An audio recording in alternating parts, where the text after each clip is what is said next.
One of the things I found interesting, buddy, is that your pitching staff, certainly the starters and a number of the relievers, have actually pitched better at Coors I know.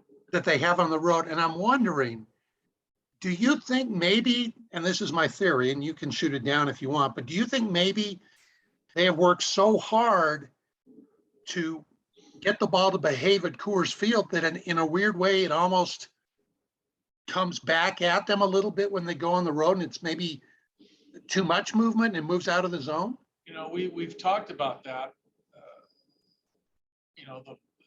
My 5 years here, right? I mean, Fosty, Darren Holmes, Daryl Scott, Mark Wiley, our guys at the top of our pitching chart, realize, and the pitchers realize that the ball moves more when we go on the road.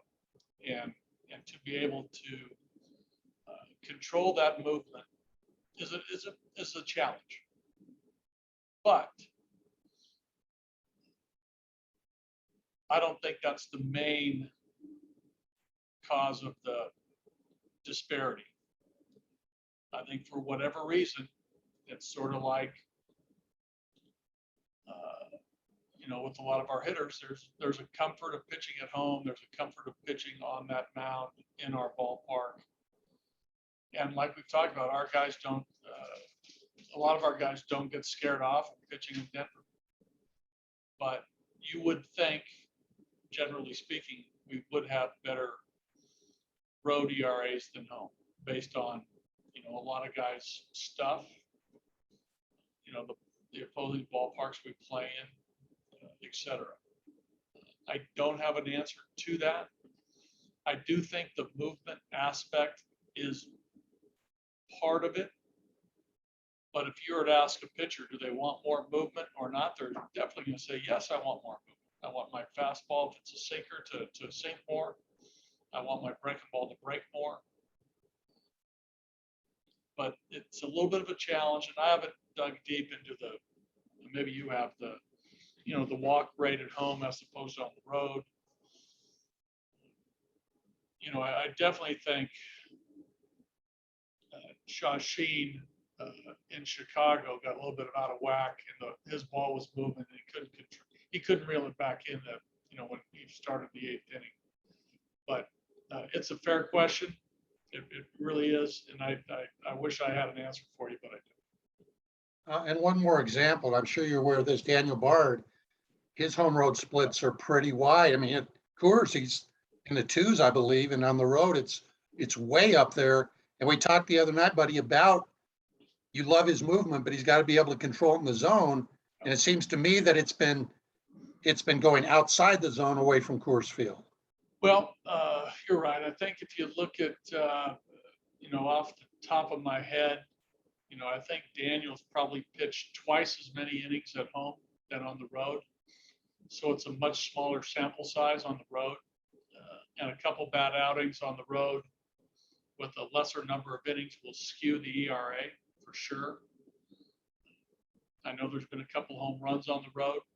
I think more than probably at home. But you're right about the, Daniel's movement. I mean, that's real, and he has to, I wouldn't say battle, but he has to be aware of the challenge his movement creates on the road as opposed to home. So, it's a balancing act for these pitchers to be able to make that adjustment quickly. And I think we're sort of fortunate that, our starters now have service time of, at least 3, 4, 5 years that, they know they've been through this before and they know how to make a pretty rapid adjustment. Daniel, maybe not so much, just the 60 games last year, or how many, and partially how many games he pitched. And now this year, where, most of our wins have come at home. Therefore, most of his save opportunities have, excuse me, have come at home. So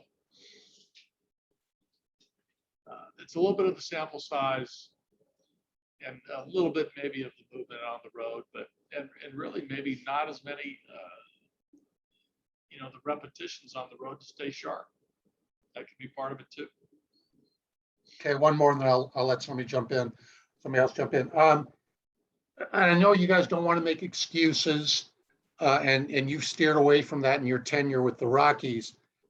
But you got to admit, it is an extra challenge for both your hitters and your relievers. I mean, your pitchers and your hitters to deal with home road, given the environment you get at Coors. I mean, that's fair, right? Yes, but I think the question is to what degree? You know, what are the true differences? There are differences, but how big? I think that's probably answered differently by different players and coaches. You know, there's some players who think it's a huge adjustment, and another player might think it's a little adjustment. Same thing as we talk about with coaches.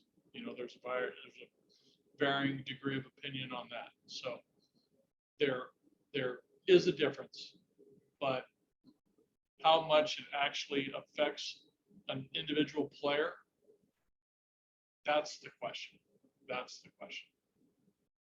Okay, thank you.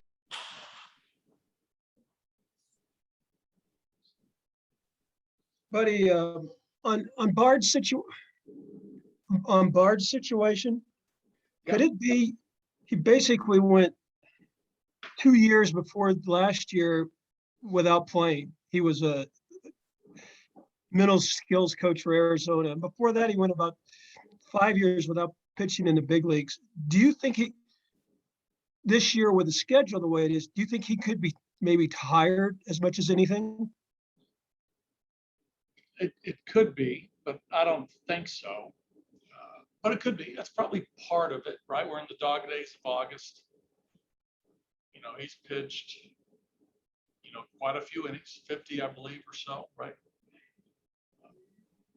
So, you know, his innings count is up there. And, the league has now seen him for, at least on video last year. Teams in our division, in the Western Division of the American League, saw him. Now he's gone through most of the National League. So they've made their adjustments. They know, their attack plan against him. So that's all. I wouldn't say worked against him, but it's part of what happens. When you're in the league and there's video and scouting reports and firsthand competition between Bardo and the hitter, that tends to even out, a little bit of the advantage.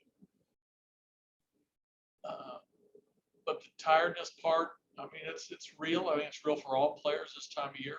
I mean, his stuff is still holding its velocity, its shape. It might not have maybe the life or the crispness to it in the hitting area right now. And he could be going through a little bit of a pitcher slump, which is part of that too, where you get some bad breaks, some blue pits, swinging bunts, a call not going your way that swings the count, all those things. But those seem to be happening to Daniel, and a couple bad pitches that they're not missing, right? That they're hitting for homers or getting the ball in the gap. One other thing is, as we talk about the home road situations, here recently, Kyle Freeland was saying, having grown up in Denver and pitched there, and then gone to Indiana, the state of Indiana, to go to college and pitched in the minor leagues and come back, too much gets made out of the adjustment you have to make, and he thinks pitchers have a tendency to over adjust when they leave Coors Field, trying to compensate as opposed to staying within what they can do. That's a good point. I mean, that's a counter argument to what Patrick mentioned earlier. Nobody would know better than Kyle. I mean, Kyle's, as mentally tough as they come, but there's no doubt. And Tracy, you've known a lot of players in your career. There are some guys that overanalyze, that get, paralysis by analysis, and it can get in their head, and it can really cloud your judgment on what you need to do as a player, either offensive player or pitcher. So again, the degree to which that holds true, that concept of movement on the road, not as much movement at Coors, is real, but how much truly is it affecting each player? both physically and mentally? That's the question. And I know from being around when the minor leagues were here before the Rockies, pitchers never seemed to make an issue out of pitching in the old ballpark. And in fact, Vukovic in 75 agreed to a call up to the White Sox only under the condition he could come back down and pitch in the playoffs for the Bears because he enjoyed it so much. Now he's a little goofy, but I mean, I never heard guys complain about the altitude until it got to be the big leagues. Yeah, and I think that's, as time has gone on here in Denver, I think it's become more of a topic, and there's been a lot of opinions, one way or the other. The Kyle Freeland concept, or other players or coaches or commentary on the other side of that, concept. So could that get into becoming more mental than physical? I think that's definitely in there for sure. I think it's, honestly, it's probably more mental for opposing teams coming in here.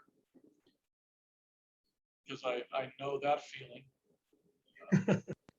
from, managing the Padres and knowing my pitchers and what how mental some of them got.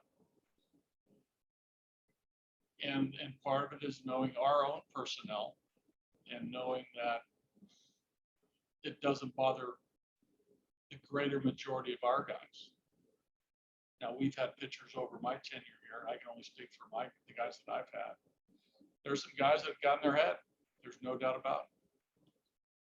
So you have to try to, develop or acquire guys, and we've talked about this, with the right mindset, have the right mental